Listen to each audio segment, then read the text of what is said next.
Senator Ludlam. Thanks, Mr Acting Deputy President. I rise to oppose this bill in the strongest possible terms. That we are even here debating this bill is an indictment on this government, a government that seems to take perverse pride in its destructive attitude to the renewable energy industry and anything else that might prevent our slide towards climate chaos. What kind of government brings forward as its first act, its highest priority, the dismantling of a functioning carbon price scheme? What kind of government lines up every political and legal weapon that it can muster to attack the Australian clean energy sector? What kind of government takes stock of the collective years of experience of the public sector, bolstered with the kind of private sector expertise that we see within the Clean Energy Finance Corporation, and then immediately embarks on a process of mass sackings and redundancies? Well, the same kind of government that we see in Western Australia and in Queensland. Now, we know who has set the template. People like Colin Barnett and Campbell Newman. A yawning vacuum of imagination. Yesterday's men who somehow deluded themselves into thinking that something as powerful and dangerous as the global climate system can be subordinated for momentary political advantage. So this is it. This is the finest hour of the Abbott regime. It's arguably your entire reason for being. A government that was defined from opposition almost entirely as negative space. An opposition defined by the absence of anything approaching an agenda, apart from dismantling the achievements of the last two parliaments. So this is it. This is your big moment. This is the moment where you actually propose to dismantle the Clean Energy Finance Corporation, which will cost the budget something in the order of $200 million a year and crash the renewable energy sector in Australia just as it's finding its strength. So what I don't understand is why you are suddenly all looking on that side of the chamber so shaky. All of the bluster has gone out of you. The Liberals put up one speaker yesterday, Senator Abetz, who quickly ran through the same tired talking points that he's been reciting for 3 years, and then he sat down. The rest of the Liberal Party have stayed in their offices. The Nationals haven't showed up at all at your moment of triumph. And that is what I'm struggling to understand. Who remembers Tony Abbott's People's Revolt? Does anybody remember that? The anti-environment movement that was meant to rise up, and I can remember some revolting placards and a handful of desperately overhyped rallies that ran out of puff after a couple of weeks once Alan Jones's attention started to wander.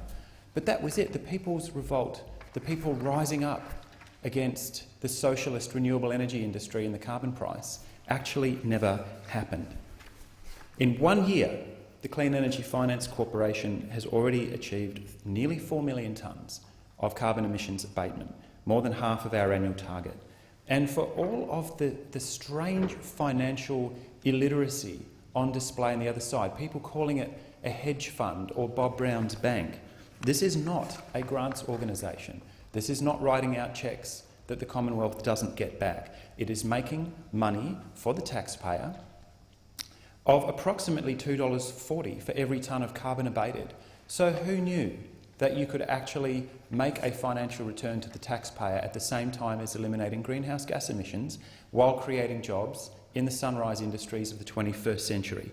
It is generating a 7.3% return on investment, which is nearly 4% above the standard government bond rate. It's an entity that is filling the budget vacuum that has been left by your proposals to abolish the carbon price and the mining tax, and it attracts $3 from the private sector, or just under $3, for every dollar that it invests. How awkward for you to discover in a committee hearing that this entity that you propose to wreck is actually making a financial return to the taxpayer. How exactly does that square with your budget emergency, your desperation to attack the public service, cut education spending, cut health spending, abolish public transport funding, because you're in such a desperate budget emergency, and yet at the same time you line up to kick apart an entity that is making and intends to make a $200 million return on the taxpayer's investment? How awkward for you. How interesting that Senator Abetz, in his contribution yesterday before he scurried back to his office, didn't mention the words Clean Energy Finance Corporation. He ran through the three-word slogans, then he went home. Didn't mention the premise of the bill is to attack and dismantle this entity that is already doing so much to show how we can actually take control of our greenhouse gas emissions. The CEFC, as others have noted, is one of 14 co-financing institutions around the world that are catalysing and creating huge investment in renewable energy. Bloomberg Energy Finance believe it's upwards of $58 billion in renewable energy and $109 billion in energy efficiency globally in 1 year. And at last we have the Australian Parliament and the Australian government doing its bit. And as the empty government benches show, maybe you're not quite as proud as this as you might have been displaying during the People's Revolt. Were you at those rallies, Senator Birmingham? The Ditch the Witch, the Axe the Tax, the People's Revolt, the pitchforks? I'm not sure that you were.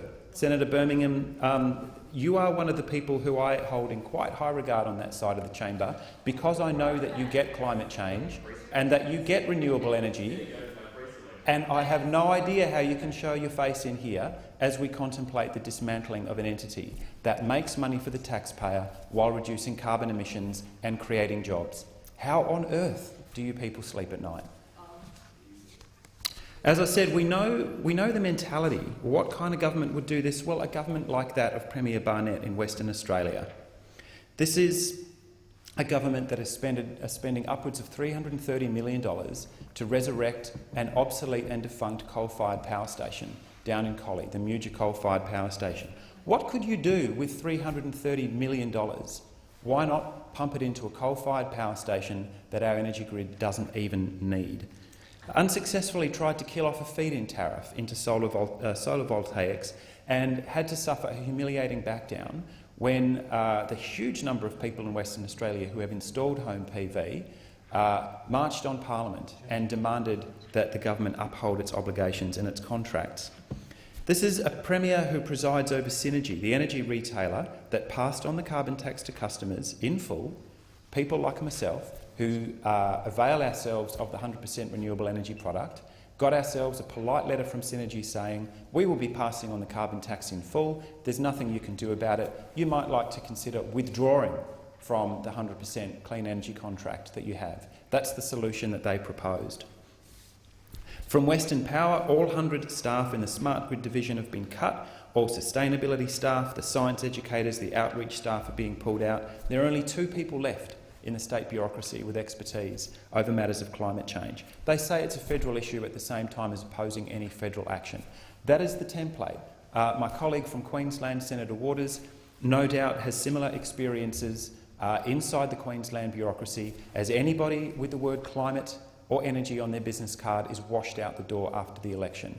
It's the systematic and deliberate destruction of expertise within the public sector while you go about crippling private sector activity at the same time. I can't think of any other explanation. You're not attacking the renewable energy industry because it can't do the job. You're attacking it because it's doing the job a little too well. If there's another explanation, I'd be fascinated to hear it.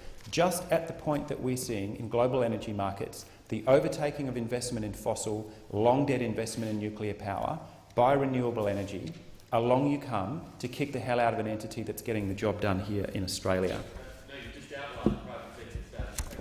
Order. The private sector, Senator Birmingham, as you well know, as industries, whether it's energy industries or telecommunications or anything else, the taxpayer, in the public interest, created the coal-fired power stations that got the disparate colonies of the Australian Commonwealth, before the Commonwealth even existed, on their feet. 100 years ago. More recently, in recent decades, taking the West Australian example, in the 1980s, getting the gas industry on its feet took huge public investment to put in the Dampier to Bunbury natural gas pipeline, massive subsidies for industries in the public interest to broaden the energy sector, to reduce our reliance on coal-fired power, taxpayer-funded investment in new industries. That's how they get on their feet when they're not mature.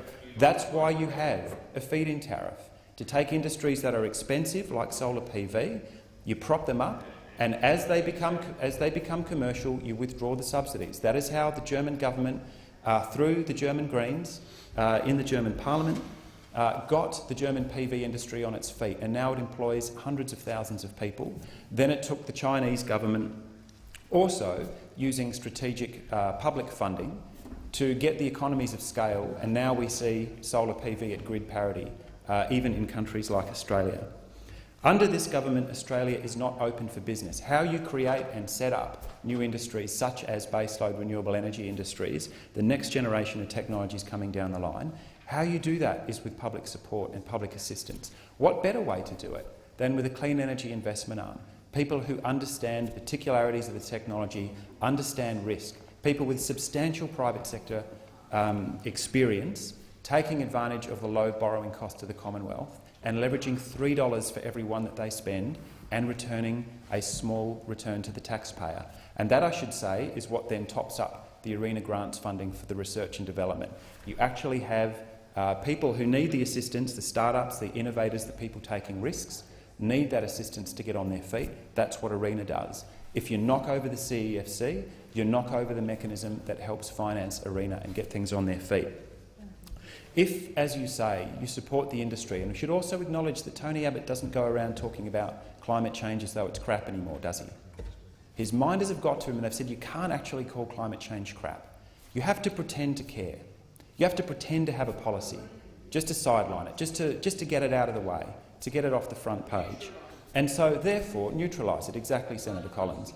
So what better way of doing that than a bucket of money to hand out to your National Party colleagues to go and plant trees? We'll call that direct action. I tell you what, Mr Abbott, if you want direct action, you're going to get it. You're going to get it at the coal terminals in Newcastle. You're going to get it around gas fracking. You're going to get it when farmers lock the gate. If you want direct action is what you will get.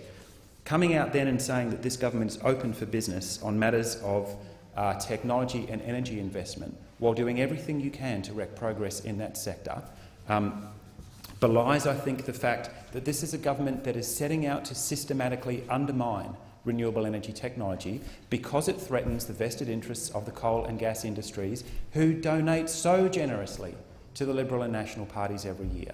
And that is why the Nationals take the side of the gas industry over farmers. It is why the Liberal Party take the side of the oil and gas and coal industries over the new industries who we hold in trust to prevent the catastrophic impacts of climate change. This is not simply a technology debate that we are having. This is not an industry policy debate that we are having. This is a debate about whether in 40 or 50 years' time we live in a world with 2 degrees of climate change or whether we are on the path to 4 degrees. 4 degrees puts us into a new geological era. It is the other side of a mass extinction. It means sea level rise. It means communities having to withdraw from coastlines. It means withering droughts that destroy farming communities permanently. It means towns like Kalgoorlie, Darwin, Port Hedland being in climate zones by the end of this century that don't presently exist on the planet. Now, we're not just having a technology debate here, and the people who will look back from those future times on the debates occurring in this parliament over bills like this will not thank us, will not appreciate the 3-word slogans, will not have joined the People's Revolt, the one that didn't happen. As it happens in Western Australia, I've had a bit to do with the Clean Energy Finance Corporation.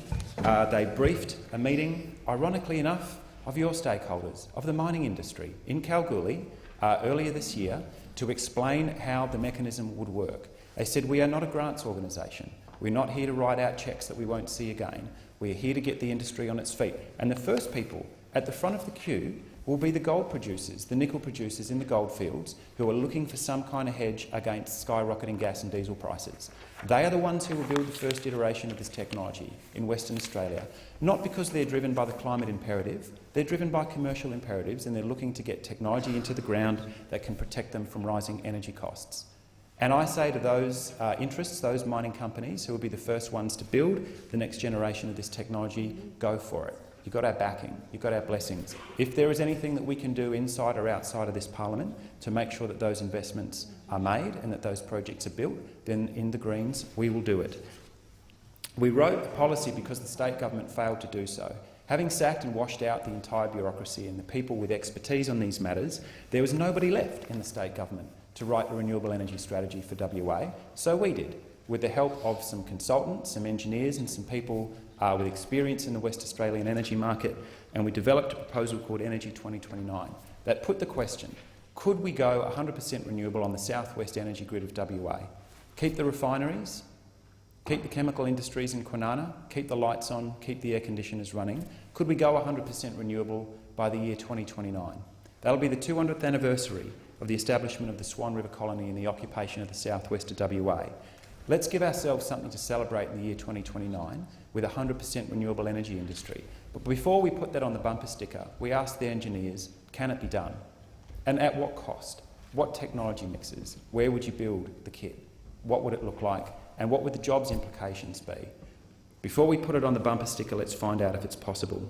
So we released a costed technical report in March outlining 2 scenarios to reach 100% renewable energy WA by 2029, and one for Barnett as usual, one where we just keep on polluting until we've firmly turned the weather against us and business as usual is no longer possible.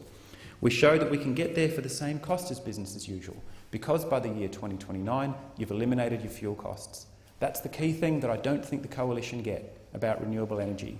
It's capital intensive and it costs very little to run because sunlight is free, tidal energy is free, the wind is free. And that's what you don't get. That is the profound change that our energy networks are in the early stages of going through, and they need government assistance to get there, because what has never been manifested on that side of the chamber is any sense of urgency against the challenges that we face. We found that construction for the Energy 2029 program would create more than 26,000 new jobs, including 8,000 to 18,000 in solar thermal farms, 2,500 in energy storage. That's 3 times as many people as presently are employed in the coal, oil and gas extraction industries in WA. If you're serious about jobs, if you really want people to believe that you're open for business, then lift your eyes to what is actually happening in energy markets around the world. We need to catalyse this change in WA.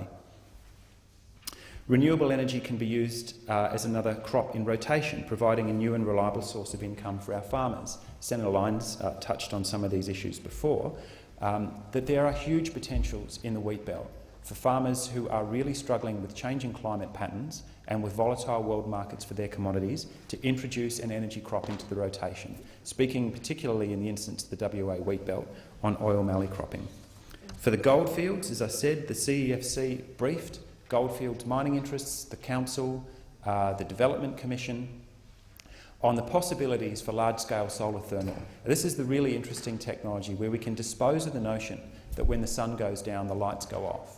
We can now build baseload solar thermal plants that run 24/7. Senator Milne and I visited a utility-scale plant in the south of Spain about this time last year, that they'd just been running it for a full 365-day cycle.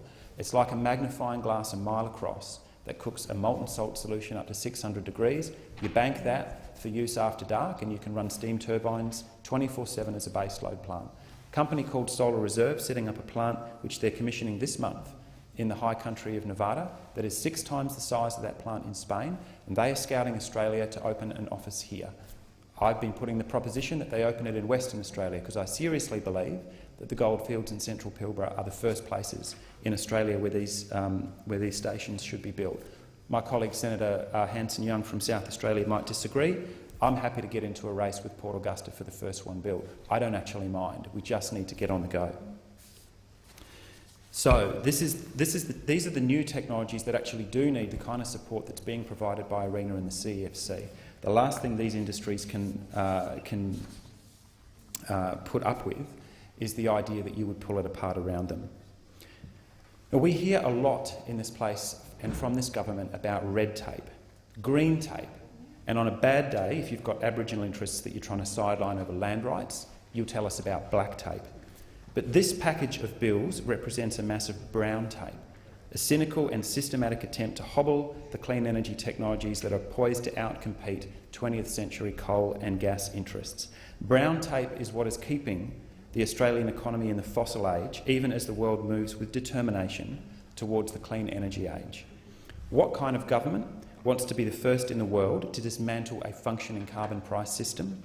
The kind of government that has failed its most basic obligation that it owes to its electors, the long-term well-being, protection and security of its people.